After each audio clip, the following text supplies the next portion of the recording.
Hello सभी को नमस्कार। दुर्गा क्लासेज के ऑनलाइन प्लेटफॉर्म पर आपका स्वागत है।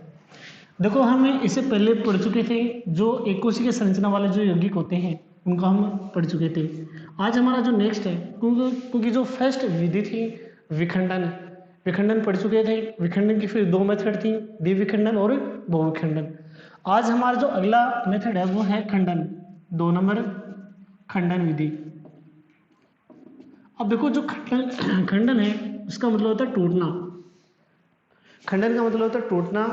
इसमें क्या होता है, जब कोई एक जीव होता है और उस जीव में कोई भी कारणवश उसमें कट लग जाते हैं या वो हम कह सकते हैं वो टूट जाता है। टूटने के कारण उसके जो प्रत्येक जो खंड होते हैं वो आगे चलकर और एक नए जीव का निर्माण करते हैं। इसे क्या कहते हैं, खंडन कहते हैं। अब हम बात करेंगे यदि खंडन के एग्जाम्पल, तो आपको बताना मार्केंसिया, मार्केंसिया, इसके अलावा बता सकते हो रिक्शियन, रिक्सिया और स्पाइरोगायरा, स्पाइरोगायरा। इनके बारे में आप बता सकते हो जो क्योंकि ये जो खंडन की प्रोसेस है वो मार्केंसिया में मिलती है, रिक्शिया में मिलती है और स्पाइरोगायरा में भी मिलती है। स्पाइरोगायरा है इसको आप तंतुनुमा, तंतुनुमा शैवाल भी कह सकते हो क्योंकि इसकी आकृति जो फिलामेंट है इस टाइप की होती है। ठीक है, तो आप खंडन के बारे में लिख सकते हो। खंडन का अर्थ होता है टूटना। इस विधि में जब कोई जीव किसी कारणवश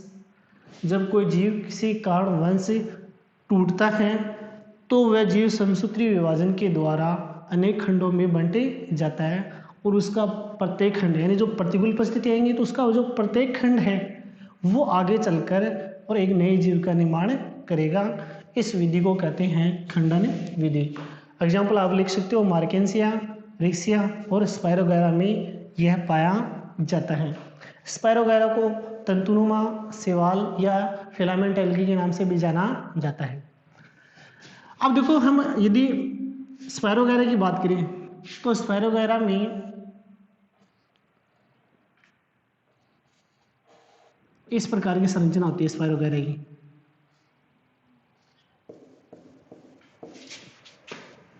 इस प्रकार की संरचना में जो स्पाइरोगायरा होता है वो क्या करता है, आगे चलकर और कई भागों में टूट जाता है। ये आपको ध्यान में रखना है। इसके जो कई भाग होते हैं उसमें ये टूट जाता है। देखो ये न्यू स्पाइरोगायरा होता है या आप कह सकते हैं मात्रक जनक होता है स्पाइरोगायरा, स्पाइरोगायरा। ठीक है, जब प्रतिकूल परिस्थितियां आएंगी तो इसमें क्या होंगे, कट लग जाएंगे इस प्रकार से। ठीक है, यानी ये टूट जाएगा या आप यहाँ लिख सकते हो टूटना। टूटने के बाद में क्या होगा, इसके जो प्रत्येक खंड है, जैसे मैं बात करूँ ये फर्स्ट खंड है, ये सेकंड है, ये थर्ड है, ये फोर्थ खंड है। तो कोई भी खंड हो, चाहे वो फर्स्ट खंड हो, सेकंड हो, थर्ड हो या फिर फोर्थ हो, कोई भी खंड है वो आगे चलने के बाद में एक नए स्पाइरोगायरा का निर्माण करेगा। जैसे मैं बात कर रहा हूँ, जैसे फर्स्ट खंड है इसको मैं ले लेता हूँ। ठीक है, तो ये एक नए स्पाइरोगायरा का निर्माण करेगा और जो नया स्पाइरोगायरा होगा वो इस प्रकार से बनेगा,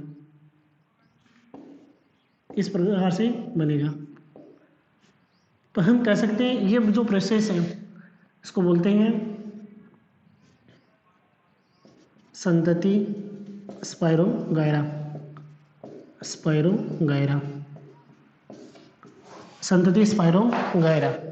ठीक है, तो आप समझ सकते हैं ये स्पाइरोगायरा में इस प्रकार से ही पाया जाता है और इस प्रोसेस को कहते हैं खंडन। खंडन की विधि के बारे में ये आपको एग्जाम्पल याद रखने। उसके बाद देखो अगला जो नेक्स्ट हेडिंग है वो है मुकुलन। थर्ड नंबर है मुकुलन।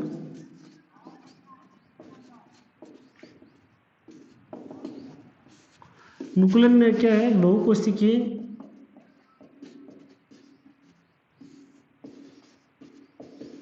जीव या बहुकोशिकीय जीव कह सकते हैं, बहुकोशिकीय जीवों के अंदर इस प्रकार की पाई जाती है प्रोसेस।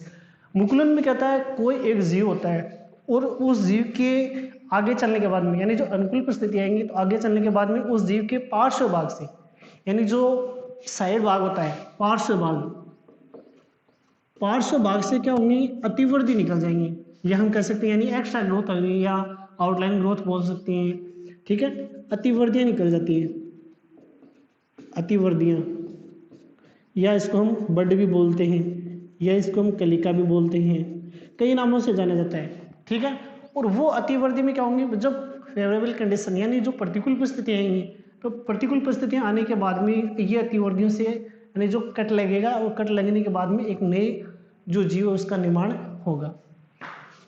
ठीक है, तो देखो मुकुलन इस विधि में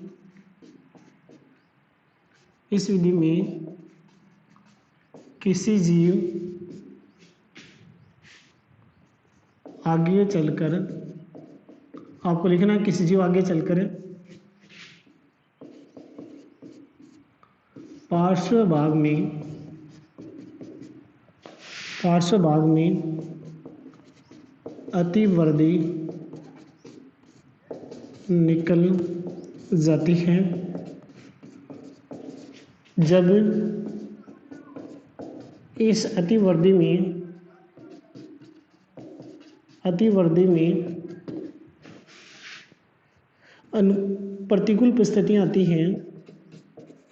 प्रतिकूल परिस्थितियां आती हैं,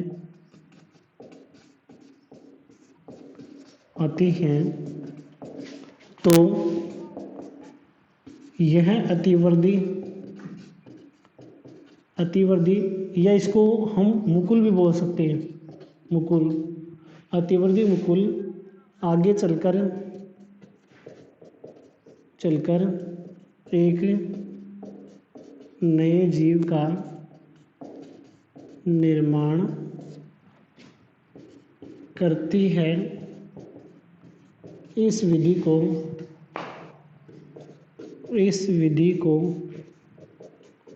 मुकुलन कहते हैं।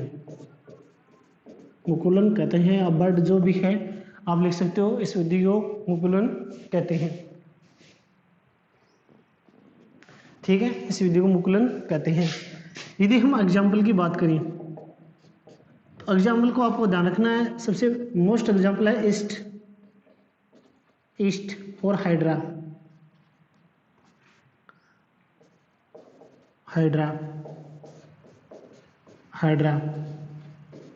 ईस्ट और जो हाइड्रा होते हैं उनके अंदर ये विधि पाई जाती है। तो आपको इतना ध्यान रखना है, बहुकोशिकीय संरचना वाले जीव होते हैं, या आप यहाँ लिख सकते हो बहुकोशिकीय संरचना वाले जीव।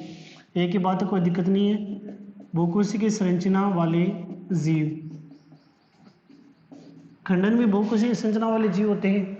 तो आपको ये बताना है, इसमें थ्योरी लिखनी है और ये इसके एग्जाम्पल बताते हैं। ईस्ट और हाइड्रा में इस प्रकार की प्रक्रिया पाई जाती है। अब देखो मैं हाइड्रा को आपको एग्जाम्पल बता देता हूँ किस प्रकार से मुकुलन की प्रोसेस से पाई जाती है। देखो जैसे ये कोई हाइड्रा है, ये कोई हाइड्रा है, तो आप इसको लिख सकते हो मात्रक जनक हाइड्रा, मात्रक जनक हाइड्रा। ठीक है, अब मात्रक जनक जो हाइड्रा है ये आगे चलकर मतलब जिसमें अतिवृद्धियां निकलेंगी, तो ये इस प्रकार से ये हमें दिखाई देगा, इस प्रकार से हमें दिखाई देगा। ये आपको ध्यान में रखना है।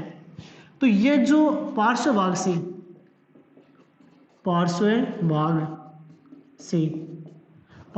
क्या होगा, अतिवृद्धियां निकलेंगी, इसको मुकुल भी कहते हैं, मुकुल, या आप बोल सकते हो बर्ड, इस नाम से भी इसको जाना जाता है। ठीक है, अब क्या होगा कि अनुकूल परिस्थितियां आएंगी, आपको लिखना है अनुकूल परिस्थितियों में, अनुकूल परिस्थितियां, जब अनुकूल परिस्थितियां आएंगी तो ये जो मुकुल भाग है उसमें क्या होगा, कट लग जाएगा। ठीक है, देखो इस प्रकार से आप बना सकते हो,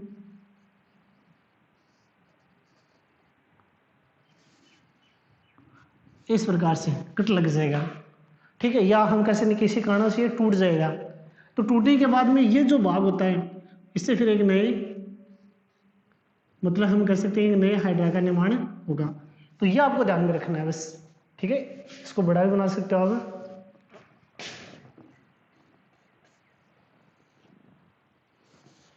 इस प्रकार से। ठीक है, तो ये पूरी प्रोसेस कहाँ पाई जाती है? हाइड्रा के अंदर ही मिलती है। ये आपको ध्यान में रखना है। यहाँ लिख सकते हो आप, इसी के नीचे के अंदर लिखना आपको कि हाइड्रा में बड किसी कारणवश से अलग हो जाता है, जो आगे चलकर एक नए जीव, और जीव कौन सा अपना? हाइड्रा का निर्माण करता है। ये बात आपको ध्यान में रखनी है। ठीक है, तो ये पूरी प्रोसेस है, आप डायग्राम में बना सकते हो।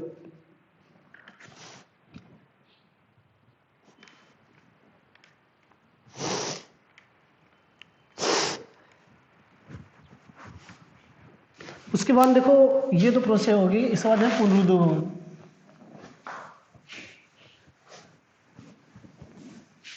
नेक्स्ट हमारी जो विधि है 4 नंबर है पुनरुद्ध भवन। पुनरुद्ध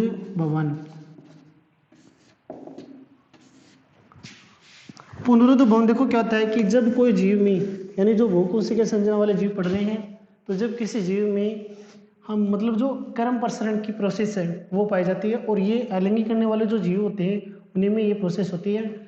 और आपको बेस्ट एग्जाम्पल इसका ध्यान रखना है कि प्लेनेरिया के अंदर पूछा जाता है, प्लेनेरिया के अंदर पुनरुद्ध भवन की प्रक्रिया पाई जाती है। प्लेनेरिया, ये आपको ध्यान में रखना है। तो इसकी थोड़ी आप लिख सकते हो, बहुकोशिकीय जटिल संरचना वाले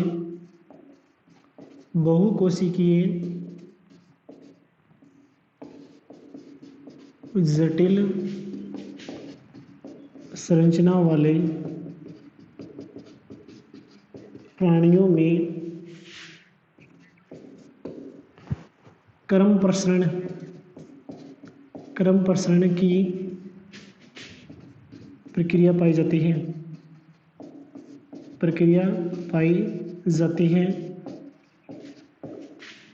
यह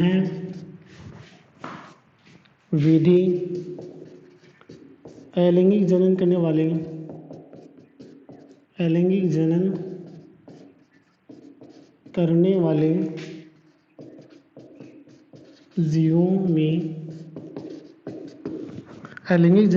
जीवों में पाई जाती है। ये आपको ध्यान में रखना है। ठीक है, कर्म प्रश्न का मतलब होता है कोई भी, जैसे कोई भी अंग है, या हम बात करें जो जिसमें रीजनरेशन या पुनरुद्ध भवन की प्रक्रिया पाई जाती है, वो अंग यदि किसी जीव का अलग हो जाता है तो हम कई दिन के बाद में देखते हैं तो वो अंग वापस पुनः आ जाता है। पुनरुद्ध भवन, देखो आंसर स्पष्ट है, पुनरुद्ध भवन, यानी जो रीजनरेशन की प्रोसेस है वो किसके अंदर मिलती है? तो आपको एग्जाम्पल बताना, प्लेनेरिया के अंदर इस प्रकार की विधि पाई जाती है। ये इसका एग्जाम्पल है। इसके बाद में देखो नेक्स्ट विधि है बीजाणु जनन। नेक्स्ट 5 नंबर है बीजाणु जनन।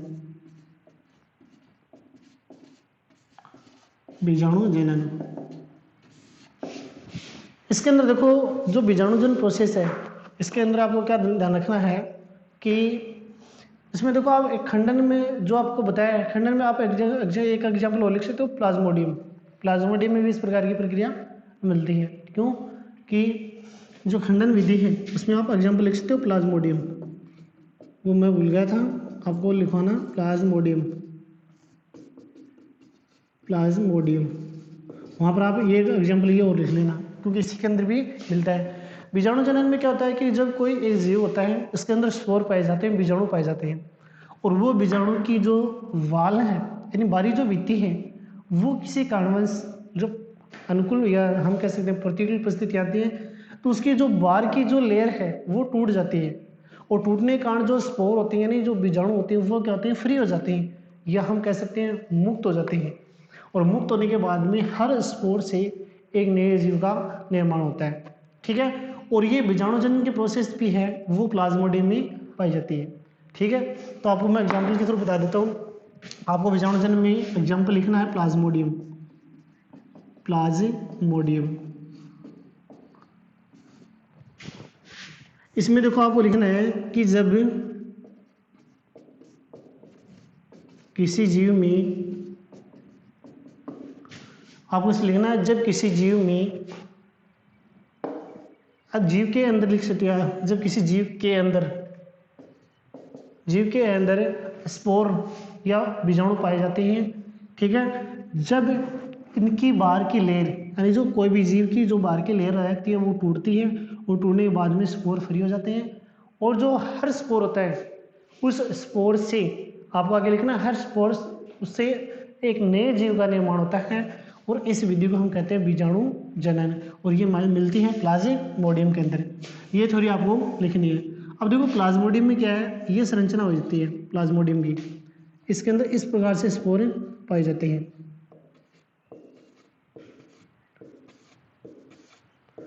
इस प्रकार से स्पोर पाए जाते हैं। यह है प्लाज्मोडियम, प्लाज्मोडियम,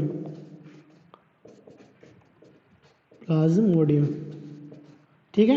ये प्लाज्मोडियम है। प्लाज्मोडियम में आगे चलने के बाद में क्या होगा, अनुकूल परिस्थितियां आएंगी, तो आपको लिखना अनुकूल परिस्थितियां। जब अनुकूल परिस्थितियां आएंगी तो उसकी जो बाहर की लेयर है, जैसे ये प्लाज्मोडियम है,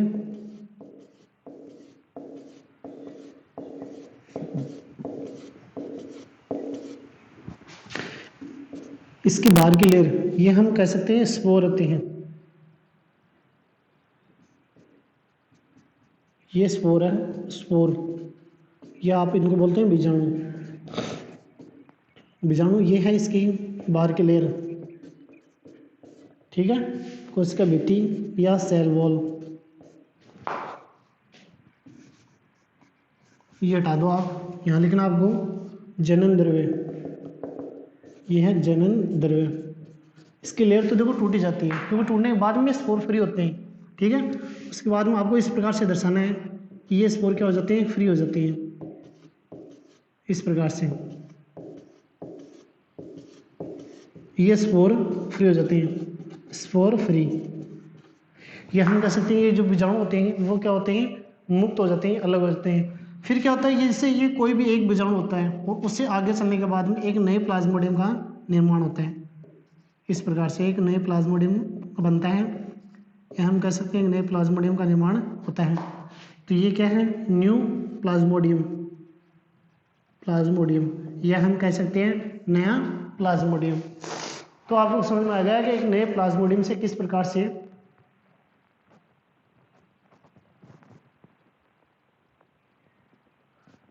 से एक नए जीव का निर्माण होता है।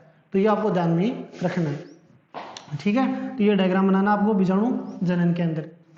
अब ये जो प्रोसेस, या हम कह सकते हैं ये जो विधियां वो कंप्लीट हो जाती हैं।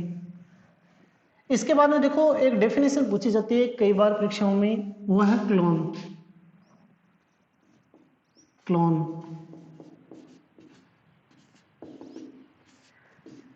क्लोन,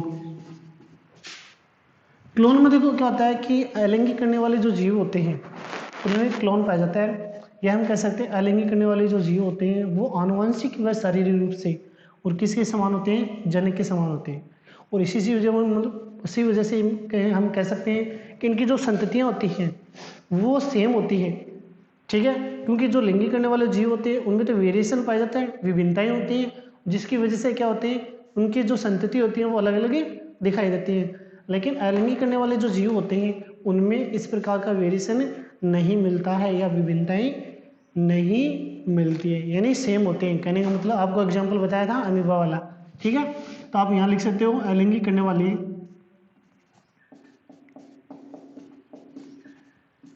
अलैंगिक जनन करने वाले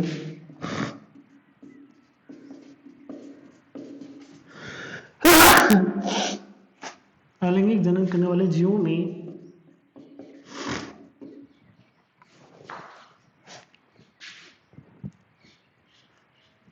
अलैंगिक जनन करने वाले जीव, यहाँ पर जीव लिखना आपको, जीव से उत्पन्न संतति, जीव से उत्पन्न संतति, आनुवंशिक, यहाँ हम कह सकते हैं आनुवंशिक ही वह शारीरिक रूप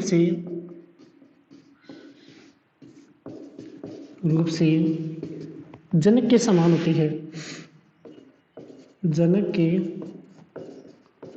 समान होती है, जनक के समान होती है, इसे क्लोन कहते हैं, इसे क्लोन कहते हैं।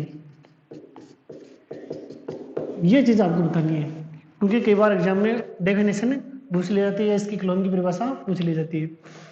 ठीक है, अलैंगिक जनन करने वाले जीव से उत्पन्न संतति आनुवंशिक व शारीरिक रूप से जनक के समान होती है, यानी हूबहू उसके समान होती है, यानी इस अलैंगिक करने वाले जो जीव होते हैं उनमें समानता पाई जाती है और इसे क्या कहते हैं, क्लोन कहते हैं। तो हम स्टार्टिंग से पढ़ चुके हैं जनन किसे कहते हैं। जनन के दो टाइप होते हैं, अलैंगिक और लैंगिक। अलैंगिक जनन की जो परिभाषा है वो हम भी देख चुके हैं। फिर इसकी जो विधियां हैं, विधियों में आपको पहले विखंडन बताया था, फिर इसकी दो विधियां हैं, द्विविखंडन और बहुविखंडन के बारे में पढ़ चुके हैं। उसके बाद में हम खंडन देख चुके हैं।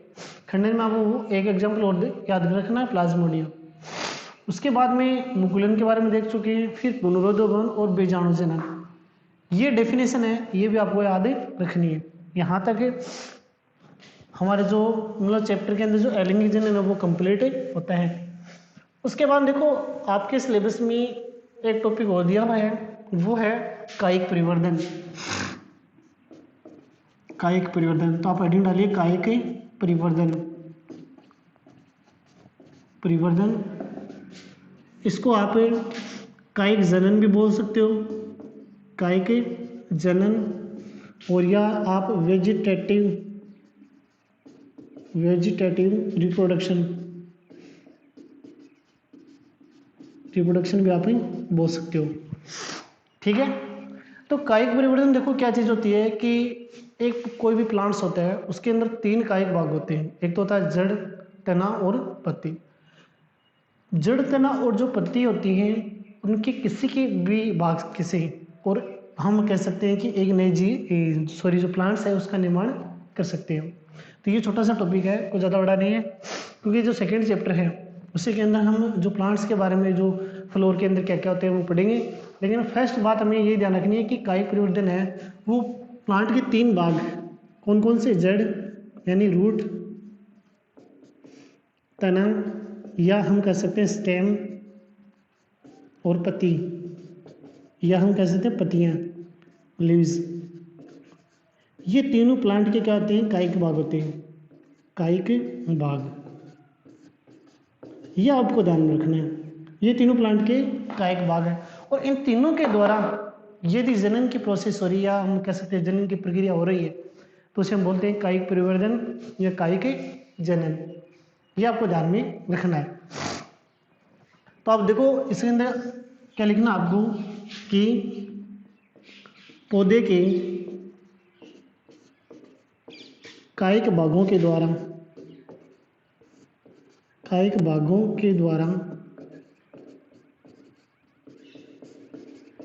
होने वाला, पौधों के कायिक भागों के द्वारा होने वाला जनन कायिक जनन कहलाता है, कायिक जनन कहलाता है। ठीक है, पौधे के कायिक भागों के द्वारा होने वाला जनन कायिक जनन कहलाता है, या कायिक परिवर्धन भी कह सकते हैं, कोई बात नहीं। ठीक है, अब नीचे आपको इसी के अंदर लिखना है पौधे के कायिक भाग,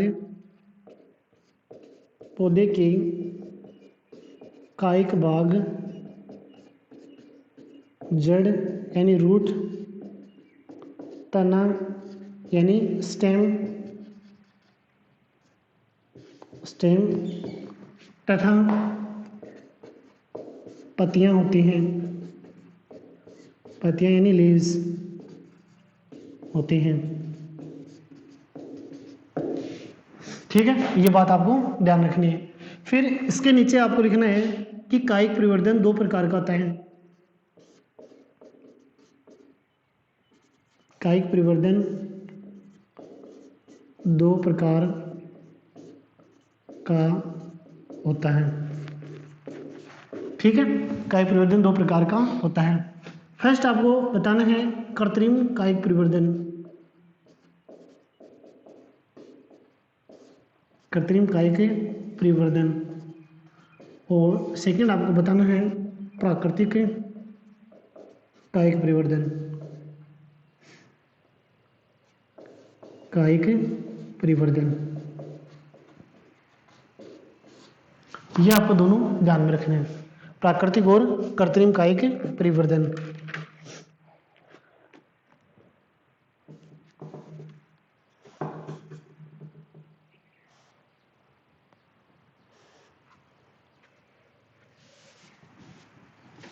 ये दोनों आपको ध्यान में रखना है। अब यदि हम बात करें प्राकृतिक कायिक परिवर्धन की, तो प्राकृतिक कायिक परिवर्धन वो कई विधियों के द्वारा होता है। जैसे आपने देखा होगा आलू में कंद के द्वारा होता है।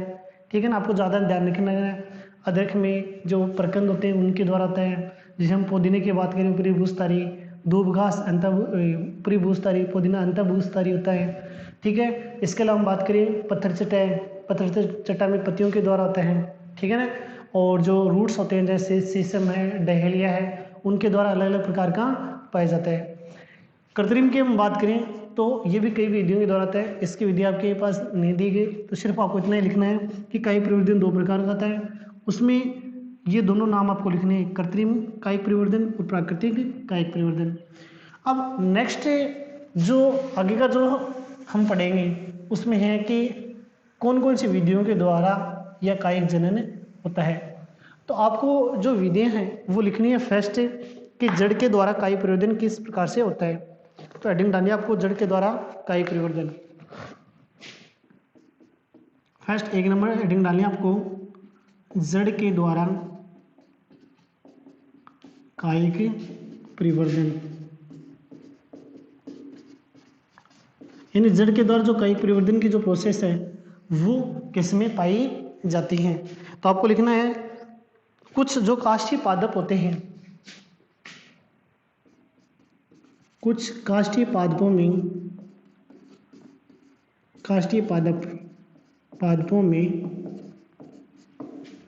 जड़ों के द्वारा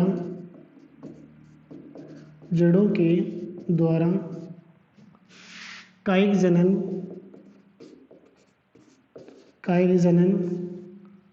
पाया जाता है। ये बात आपको लिखनी है। कुछ काष्ठीय पादप की हम बात करें तो शीशम है और डहेलिया है। सीरस भी बता सकते हो, मुरैना भी बता सकते हो। ठीक है ना, तो एग्जाम्पल आपको क्या लिखना है, काष्ठीय पादपों में शीशम है।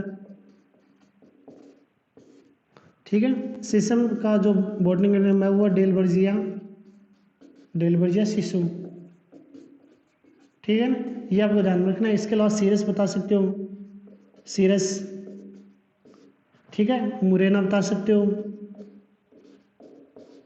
ये कई एग्जाम्पल है। उनमें क्या होता है, जड़ के द्वारा जो कायिक परिवर्धन की प्रक्रिया है वो पाई जाती है। आपको ये बात ध्यान में रखनी है। इसके अलावा जो देखो आगे की हम बात करें तो तने के द्वारा भी कायिक परिवर्धन होता है।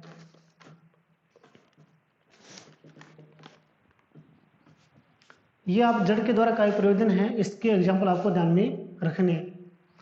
इसके अलावा मैं बात करूं तो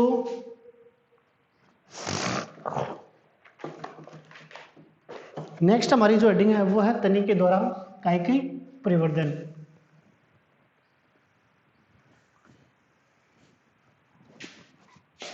दो नंबर है तने के द्वारा कायिक परिवर्धन।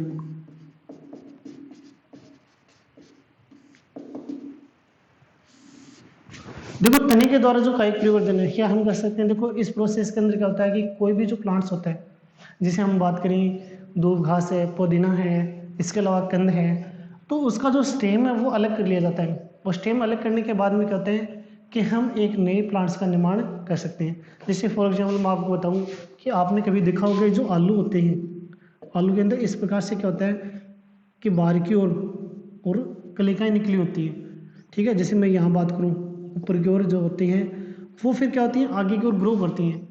ग्रो करने के बाद में क्या होता है कि नमी के संपर्क में आने पर ये क्या कर लेते हैं, एक तने का निर्माण कर लेते हैं, फिर उससे क्या होगा कि यहाँ कट लगेगी या हम कह सकते हैं टूट जाता है, और जब नमी के संपर्क में आता है तो हम कहते हैं एक नए प्लांट्स का निर्माण होता है।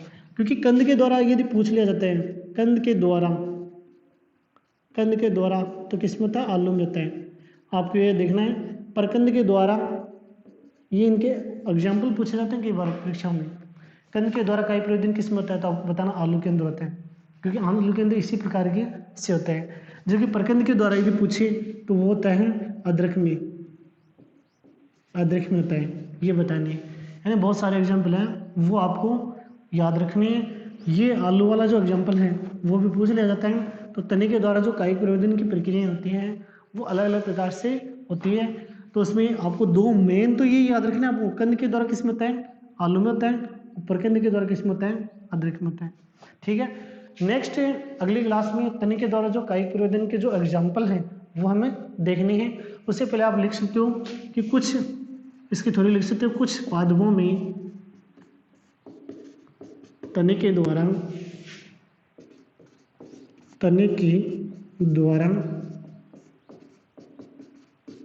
कायिक परिवर्धन